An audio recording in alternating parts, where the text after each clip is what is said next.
नमस्कार दोस्तों, वेदपत्री YouTube channel में आपका स्वागत है। नवरात्रि में माता दुर्गा के 9 स्वरूपों की पूजा की जाती है। माता की पूजा करते समय कुछ ऐसी चीजें होती हैं जिसे हमें भूल से भी नहीं करना चाहिए। हमारी इन्हीं गलतियों से कई बार माता हमसे नाराज हो जाती हैं। अर्थात माता हमसे जितना जल्दी प्रसन्न होती हैं उतनी ही जल्दी वह हमसे रुष्ट भी हो जाती हैं। इसलिए हमें ऐसी चीजों को कभी भी नहीं करना चाहिए जिससे माता हमसे रुष्ट हो जाएं। आज की वीडियो में हम यही जानने वाले हैं कि हमें ऐसा क्या करना चाहिए जिससे माता हमसे क्रोधित ना हो और वह प्रसन्न होके हमें आशीर्वाद दें। तो चलिए जानते हैं कि हमें नवरात्रि में ऐसे कौन से कार्यों को नहीं करना चाहिए। लेकिन उससे पहले अगर आप हमारी YouTube चैनल पर पहली बार आए हैं तो वीडियो को लाइक करके चैनल को सब्सक्राइब कर दें एवं कमेंट बॉक्स में जय माँ दुर्गा अवश्य लिखें। इस वीडियो को अंत तक अवश्य सुनिएगा क्योंकि कहीं अनजाने में आपसे भी ये गलतियाँ तो नहीं हो रही हैं और इसी कारण माता आपसे नाराज है एवं आपको अनेक कष्टों का सामना करना पड़ रहा है।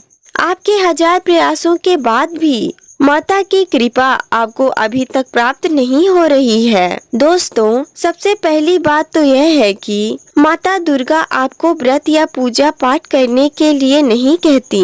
लेकिन अगर आप माता की उपासना और पूजा पाठ कर ही रहे हैं तो अपनी पूर्ण श्रद्धा और भक्ति के साथ माता की पूजा और उनकी सेवा करें। माता की पूजा करते समय किसी प्रकार का शक एवं दुर्भावना ना रखें, क्योंकि अगर व्यक्ति अपने मन में शंका या दुर्भावना जैसे विचार रखता है तो उसका मन शांत नहीं रहता, वह भटकता रहता है। माता की पूरे विश्वास के साथ सेवा करें। दूसरी बात यह है कि नवरात्रि में किसी भी प्रकार के अपशब्द शब्दों का प्रयोग ना करें, अर्थात गाली गलौज, दूसरों की बुराई ना करें।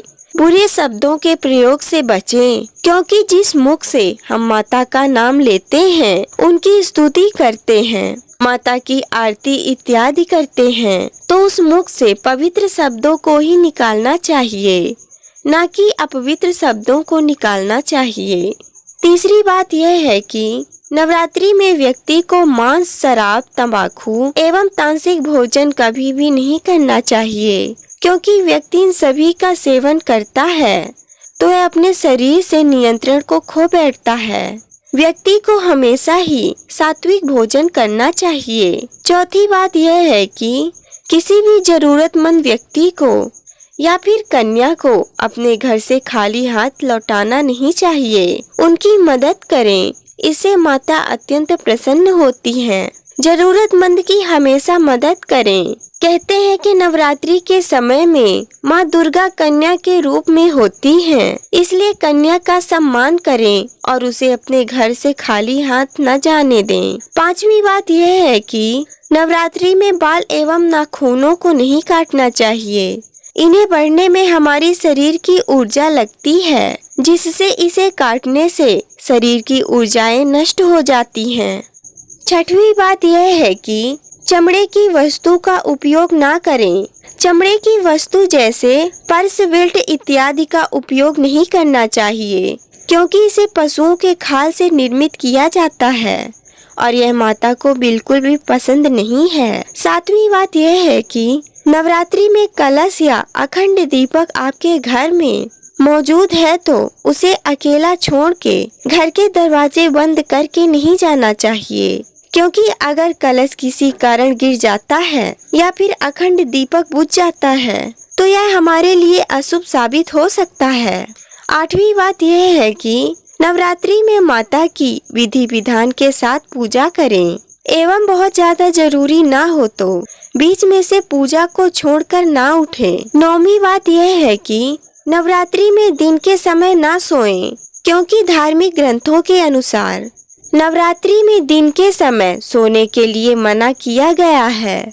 10वीं बात यह है कि मासिक धर्म के समय स्त्रियों को मंदिरों में या फिर कहीं भी नहीं जाना चाहिए। घर में रहकर उन्हें आराम करना चाहिए। इन सभी बातों को ध्यान में रखकर व्यक्ति को नवरात्रि में कार्य करना चाहिए। अगर इन सभी बातों को हम ध्यान में रखते हैं तो माता हमसे अवश्य ही प्रसन्न होती हैं और वह प्रसन्न होकर हमें आशीर्वाद प्रदान करती हैं। तो दोस्तों, यह वीडियो आपको कैसी लगी हमें कमेंट में जरूर बताएं। और अगर आप हमारे YouTube चैनल पर पहली बार आए हैं तो वीडियो को लाइक करके चैनल को सब्सक्राइब कर दें एवं कमेंट बॉक्स में जय मां दुर्गा अवश्य लिखें।